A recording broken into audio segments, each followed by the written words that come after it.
আজ থাকছে cream of mushroom soup.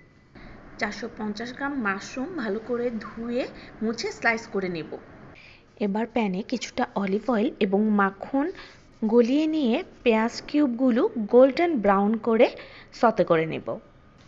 এবার এতে দিয়ে দিব স্যালারি কুচি ও রসুন কুচি। স্যালারি সাবস্টিটিউট হিসেবে আপনি কিন্তু ধনেপাতার ডাঁটগুলো ছোট ছোট করে কেটে অ্যাড করে নিতে পারেন। এবার কিছুটা ময়দা ছিটিয়ে দিয়ে এবার এতে মাশরুম দিয়ে ভালোভাবে ভেজে নিতে হবে যতক্ষণ না মাশরুমের পানি শুকিয়ে যায়। এবার এতে ভেজিটেবল স্টক অ্যাড করে দেব। সাথে দিয়ে দিব লবণ, কালো গোলমরিচ গুঁড়ো ও থাইম। 5 থেকে 6 মিনিট রান্না করার পরে হ্যান্ড ব্লেন্ডার দিয়ে স্মুথ করে ব্লেন্ড করে নেব। পছন্দ মতো থিকনেস রেখে সাথে 2 টেবিল চামচ ক্রিম দিয়ে দিব আর দিয়ে দিব ফ্রেশ পার্সলে। ময়দা এবং ক্রিম অ্যাভয়েড করতে চাইলে মাশরুমের সাথে 20-25টি কাজু বাদাম অ্যাড করে সেম প্রসেসে ব্লেন্ড করে নিন।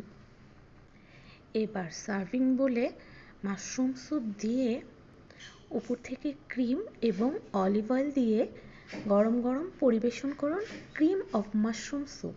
সবাই ভালো থাকবেন। আল্লাহ হাফেজ।